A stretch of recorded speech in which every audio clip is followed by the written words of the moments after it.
your time to watch SBN, South Bengal News, news about truth.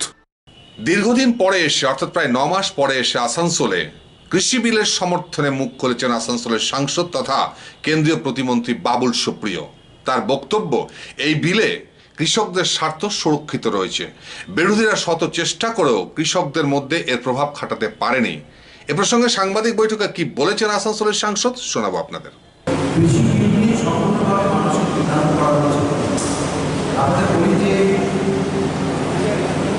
বিভিন্নভাবে আমাদের কৃষকরা এত বছর ধরে বঞ্চিত হয়েছে, কিন্তু কৃষকদের সঙ্গে যা হচ্ছে সেটা যদি ঠিক হতো, সেটা যদি সঠিক হতো, তাহলে কৃষি প্রধান দেশে কৃষকরা এত দুঃখ কষ্ট করে থাকতো না।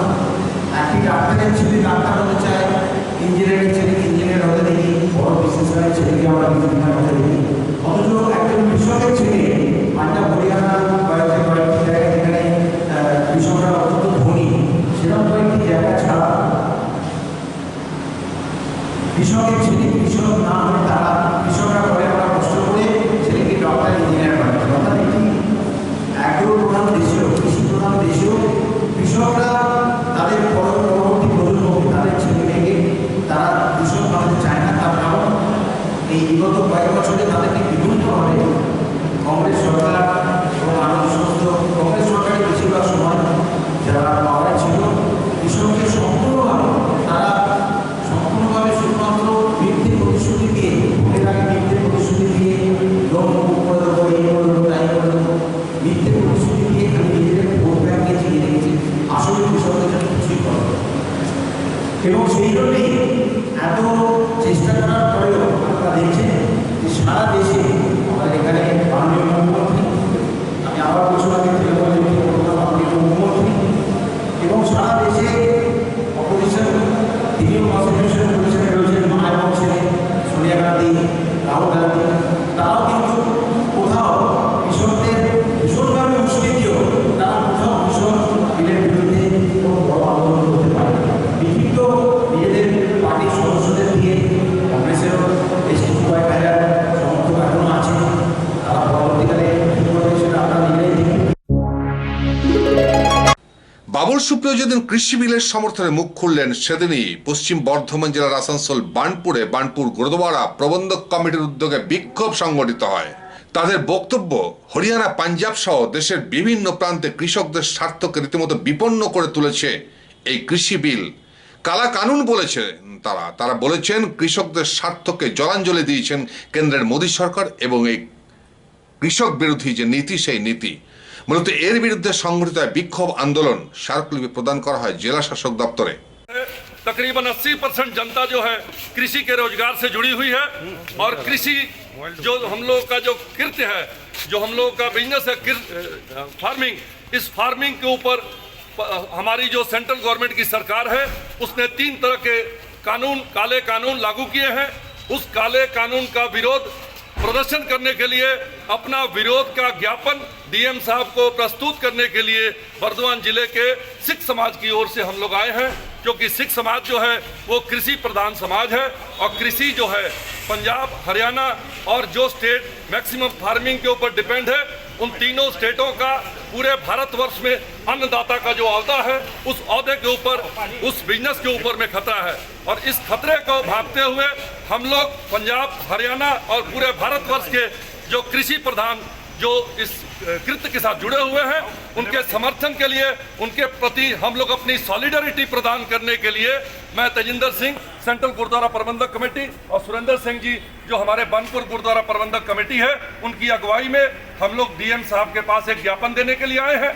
और ज्ञापन देने के लिए उनका कुछ नॉर्म्स है, जब तक उनकी परमिशन हमारे पास आती है तब तक हम आप सबों को इस बात से अवगत कराना चाहते हैं कि ये काला कानून हमारे हितों की किस तरह से नुकसान करने में आया हुआ है।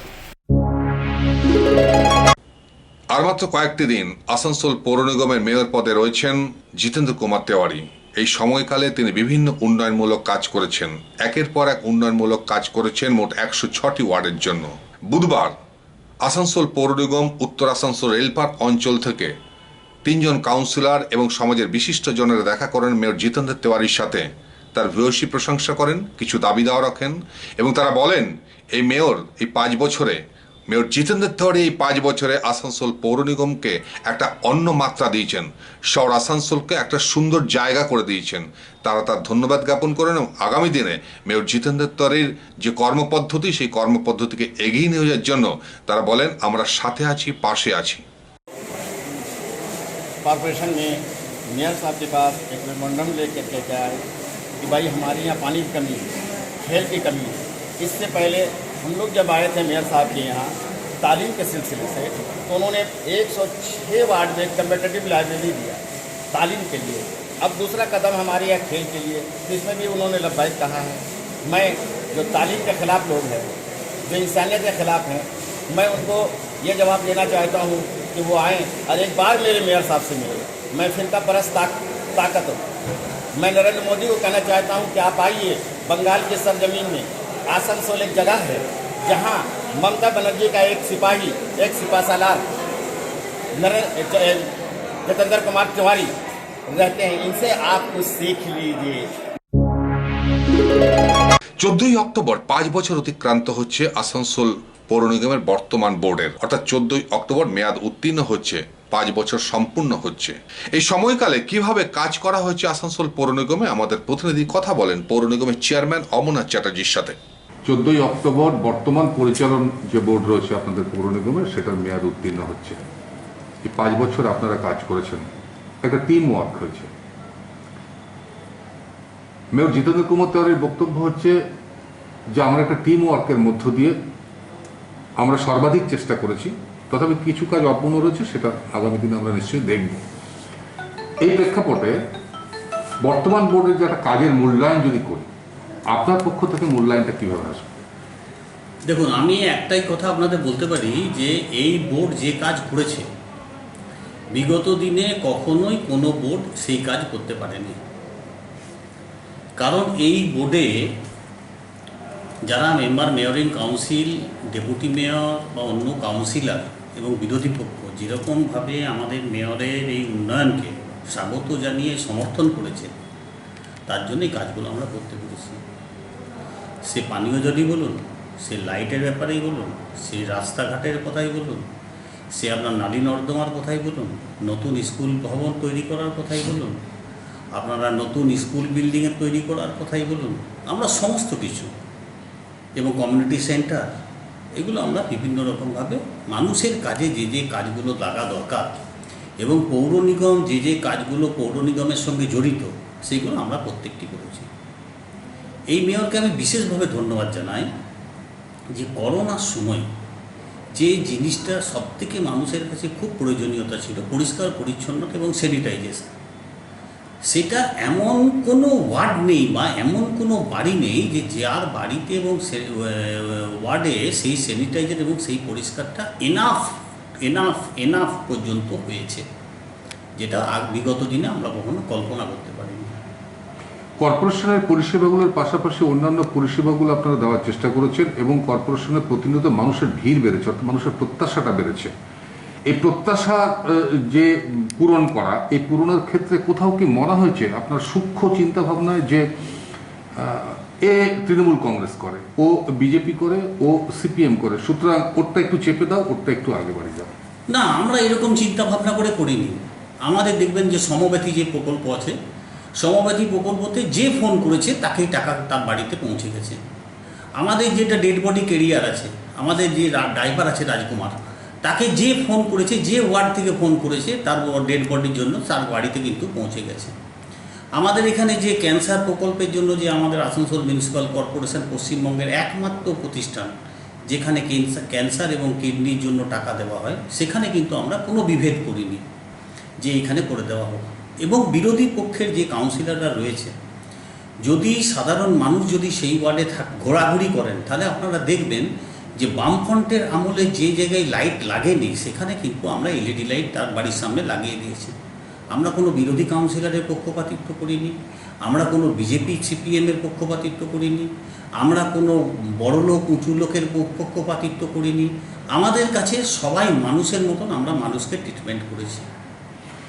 আমার পরিষ্কার মনে আছে যে দীর্ঘদিন সাংবাদিকতার সূত্রে এর আগের বোর্ডে যখন তাপস ব্যানার্জি বাবু ছিলেন মেয়র, রাজস্ব ব্যাপারটা আপনি দেখতেন, ট্যাক্সের ব্যাপারটা আপনি দেখেছিলেন এবং একটা অস্বাভাবিক জায়গাতে নিয়ে গেছিলেন। ট্যাক্স রাজস্ব সংগ্রহ করার লক্ষ্যমাত্রাটা আপনি পূর্ণ করেছিলেন, মানুষের সাথে ভালো একটা রিলেশন তৈরি করে। এই বর্তমান বোর্ডে রাজস্ব সংগ্রহের জায়গাটা কোন পর্যায়ে রয়েছে? না, রাজস্ব সংগ্রহের জায়গাটা অনেক বেড়েছে, আরও বেড়েছে। কারণ আমরা ওন ফান্ড তৈরি করার একটা প্রয়াস করেছিলাম।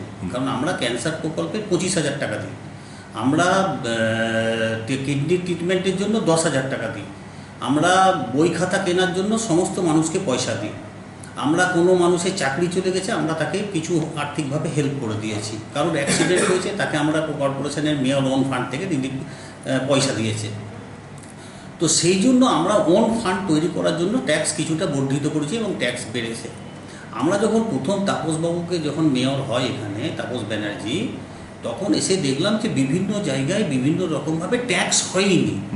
ট্যাক্সকে ফাঁকি দিয়ে আমাদের আসানসোল শিল্পাঞ্চলের মানুষ ব্যবসা করেছে, বাড়িতে থেকেছে, বাড়ি করেছে, সরকারি সুযোগ সুবিধা নিয়েছে, কিন্তু কর্পোরেশনের যে নৈতিক দায়িত্বটা, সেই নৈতিক দায়িত্বটা পালন কিন্তু তারা করেনি। আমরা কিন্তু সেদিনও আমরা সবাই মিলে টিম ওয়ার্কের মধ্যেখানেই আমাদের কর্পোরেশনের স্টাফ, আমাদের যেমন ডি চ্যাটার্জি বা আমাদের দেবব্রত বা এসপি মুখার্জি, এই সমস্ত লোকগুলো আমাদের কিন্তু সেই সময় ট্যাক্সের ব্যাপারে প্রচণ্ড রকমভাবে হেল্প করে আমরা সেই জায়গায় পৌঁছে দিয়েছিলাম। এবং ট্যাক্স, ট্রেড লাইসেন্স এবং অন্যান্য যে সমস্ত দোকান ফোকান যে ভাড়াগুলো বন্ধ ছিল সেগুলো আমরা কিন্তু আদায় করে একটা জায়গায় পৌঁছেছিলাম রাজস্বটাকে। আজকেও কিন্তু রাজস্বটা একটা ভালো জায়গায় আছে। মানুষ আসানসোলের ট্যাক্স দেওয়ার যে মানসিকতা মানুষের তৈরি হয়ে গেছে, যে মানুষ যদি ট্যাক্স না দেয় উন্নয়নটা কিন্তু পাওয়া যাবে না, এটা মানুষ বুঝেছে। তো সেই পরিপ্রেক্ষিতেই আজকে মানুষ কিন্তু ট্যাক্সটা দিতে কর্পোরেশনে চলে আসে। এই 5 বছর আপনি বিরোধী দলের যারা রয়েছে তাদের থেকে সহযোগিতা পেয়েছেন? হ্যাঁ, এই 5 বছরে বিরোধী যারা ছিলেন তারা আমাদের সমস্ত উন্নয়নে সমর্থন করেছেন এবং আমরা যখন বুঝিয়েছি যে এই উন্নয়নটা এরকমভাবে হবে, তারা আমাদের সঙ্গে সহমত হয়েছে। উল্লেখযোগ্য সাফল্য, সবচেয়ে উল্লেখযোগ্য সাফল্য কি এই পৌরসভা, এই পৌর নিগম বোর্ডে সবচেয়ে উল্লেখযোগ্য? সব থেকে উল্লেখযোগ্য যদি সাফল্য বলেন তো আমি বলবো জল আর লাইট। জল আর লাইট এই কারণের জন্য যে আমরা শহরটাকে সম্পূর্ণ আমাদের 106টা ওয়ার্ডের সমস্ত জায়গায় আমরা আলোকিত করার ব্যবস্থা করে দিয়েছি। বাকি কি কাজ আছে দেখুন, যেটা মনে হচ্ছে পারিনি? দেখুন, সমস্যা আছে, সমস্যা ছিল, সমস্যা থাকবে। আসানসোলের জমি কিন্তু বারবার বিক্রি হয়ে যাচ্ছে, বিভিন্ন জায়গায় আপনার গাড়ি হয়ে যাচ্ছে, মাঠে ঘাটে পথে ধারে বিভিন্ন জায়গায় হয়ে যাচ্ছে, ফাঁকা ফাঁকা জায়গায় হয়ে যাচ্ছে। যেখানে ভেস্টের জায়গা, গভর্নমেন্ট ইসিএলের জায়গায়, আপনার রেলের জায়গা, সেই সমস্ত জায়গাতেও মানুষ ঘর করে ফেলছে, বস্তি হয়ে যাচ্ছে। তো সেই সমস্ত জায়গায় ধরুন চাহিদা আবার নতুন করে বেড়ে যাবে। তো চাহিদা কখনো সমাধান হয় না, তো চাহিদা থাকবে। মানুষকে চাহিদার সীমাবদ্ধতার মধ্যে থাকতে হবে, যে আমার এর বেশি চাহিদা করলে এইটা কর্পোরেশনের পক্ষে পূরণ করা সম্ভব নয়, বা মমতা ব্যানার্জির পক্ষে পূরণ করা সম্ভব নয়, বা মমতা ব্যানার্জি টাকা দিতে পারবে না। তো সেই জন্য মানুষকেই ঠিক করে নিতে হবে তার চাহিদা কতটা হওয়া উচিত। বর্তমান বোর্ডের 14 তারিখের আগে যেটা উত্তীর্ণ হচ্ছে, তার আগে আপনাকে চেয়ারম্যান হিসাবে এটা শেষ ইন্টারভিউ আমার, পরবর্তী পর্যায়ে আবার দেখা হবে। কিন্তু সেই বলছি, সাধারণ মানুষকে কি বলবেন যে এই যে আপনারা এতদিন ধরে কাজ করছেন, সাধারণ মানুষকে ভালো মন্দ মিশিয়ে কি বলবেন? আমি সাধারণ মানুষকে প্রথমে নমস্কার জানাই এবং শুভেচ্ছা অভিনন্দন জানাই আসানসোলের শিল্পাঞ্চলের মানুষকে। তারা দীর্ঘদিন ধরে আশীর্বাদ করে আজকে 35টা বছর আমাকে আসানসোল পৌর নিগমে পাঠিয়েছেন এবং আমি চেষ্টা করেছি মানুষের সেবা করার। আমি আগামী দিনেও তাদের সমর্থন এবং তাদের আশীর্বাদ প্রার্থনীয় মনে করি, কারণ মানুষ ছাড়া রাজনীতি হয় না, জনগণ ছাড়া রাজনীতি হয় না। আর জনগণকে এইটুকুই বলবো যে আপনারা ভালো থাকুন, সুন্দর থাকুন, সুখে থাকুন। ভগবানের কাছেও এটা আমার প্রার্থনা থাকবে যেন আমার আসানসোলবাসীর প্রত্যেকটি মানুষকে শান্তিতে রাখে। সে যে কমিউনিটিরই মানুষ হোক, শান্তি শৃঙ্খলার মধ্যে ভগবান তাদের যেন সুখে শান্তির মধ্যেখান দিয়ে যেন তাদের পরিবারকে পরিচালিত করে। আর মানুষের কাছে এটাই আমার প্রার্থনা থাকবে যে আপনারা নিজের চিন্তাভাবনার মধ্যেখানে সঠিক চিন্তা করবেন, কখনো ভুল পথে পরিচালিত হবেন না। ভুল পথে পরিচালিত হলে গেলে আপনার শহর, আমার শহর, ভালোবাসার শহর, বাংলার মধ্যে গর্বিত শহর আসানসোল কিন্তু পিছিয়ে পড়বে। আপনাদের উপরই নির্ভর করছে। আসুন আমরা সবাই মিলে নতুন আসানসোল তৈরি করার যে প্রয়াস আমাদের নেত্রী মমতা বন্দ্যোপাধ্যায় নিয়েছেন, সেটাকে আরও সুসংগঠিত করে তুলি। ধন্যবাদ আপনাকে। নমস্কার।